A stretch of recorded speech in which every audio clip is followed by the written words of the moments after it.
আজি আমাৰ কেবিনেটত ৰাজ্য চৰকাৰৰ কৰ্মচাৰীসকলৰ বাবে এটা বৃহৎ সিদ্ধান্ত লোৱা হয়। আপোনালোকে জানে যে আমাৰ ৰাজ্য চৰকাৰৰ বহুত কৰ্মচাৰী বিভিন্ন সময়ত দুৰ্ঘটনাত পতিত হয়। দুৰ্ঘটনাত পতিত হলে তেওঁলোক বিভিন্নজন বিভিন্ন সময়ত নিহত হয় আৰু পাৰ্মানেন্ট ডিজেবিলিটি হয়। আৰু পাৰ্মানেন্ট ডিজেবিলিটিৰ লগত কেতিয়াবা পাৰ্চিয়েল ডিজেবিলিটিও হয়।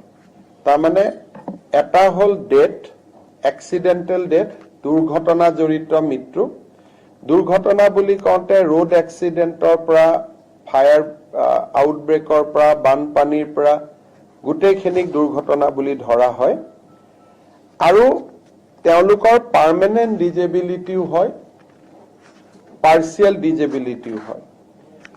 ৰাজ্য চৰকাৰে ষ্টেট বেংক অৱ ইণ্ডিয়া আৰু আন বেংকসমূহৰ লগত এটা বিশেষ চুক্তি স্বাক্ষৰ কৰিব, যাৰ জৰিয়তে যাৰ চেলাৰী একাউণ্ট যোন বেংকত আছে, ধৰি ললো মোৰ চেলাৰী একাউণ্ট ষ্টেট বেংকত আছে, মোৰ চেলাৰী একাউণ্ট পাঞ্জাব নেশ্যনেল বেংকত আছে, মোৰ চেলাৰী একাউণ্ট ইণ্ডিয়ান অভাৰচিজ বেংকত আছে।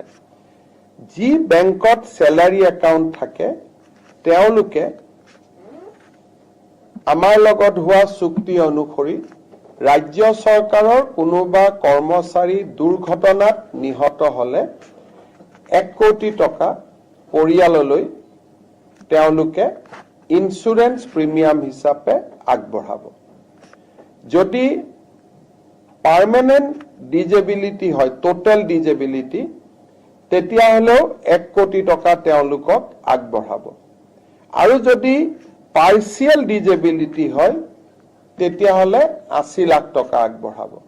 এইটো এটা আমাৰ ৰাজ্য চৰকাৰৰ কৰ্মচাৰীৰ কাৰণে এটা বৃহৎ সকাহ হ'ব যে যিকোনো এক্সিডেন্ট, বানপানীৰ সময়ত চৰকাৰী কাম কৰোঁতে, আৰক্ষীয়ে সন্ত্ৰাসবাদীৰ বিৰুদ্ধে যুঁজোতে এই ধৰণৰ ঘটনা প্ৰবাহত পৰিয়ালটোৱে নিহত হলে 1 কোটি টকা লাভ কৰিব আৰু পাৰ্মানেন্ট ডিজেবিলিটি হলে 1 কোটি টকাই পাব, পাৰ্চিয়েল ডিজেবিলিটি হলে 80 লাখ টকা পাব।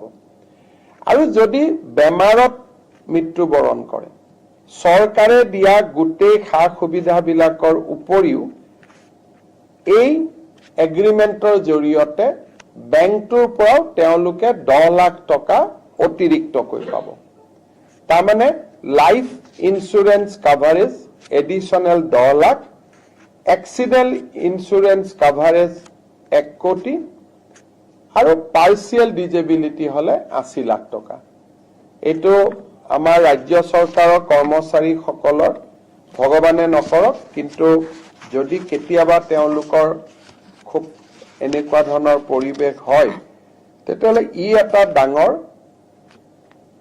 সিকিউৰিটি সিস্টেম হিচাপে পৰিয়ালটোৰ ওচৰত কাম কৰিব। এইখিনিৰ পৰিৱৰ্তেও চৰকাৰে যি সুবিধা আজিলৈকে আগবঢ়াই আছে এইখিনি চলি থাকিব। এইখিনি অতিৰিক্ত সুবিধা আমি দিছো, কিন্তু এজন চৰকাৰী কৰ্মচাৰী মৰিলে ফেমিলিটোৱে 60 বছৰ বয়সলৈকে পেঞ্চন পায়, GPF যিবিলাক পায়ে থাকিব। এইখিনি হল তেওঁলোকলৈকে আমি আগবঢ়োৱা এটা অতিৰিক্ত সুবিধা।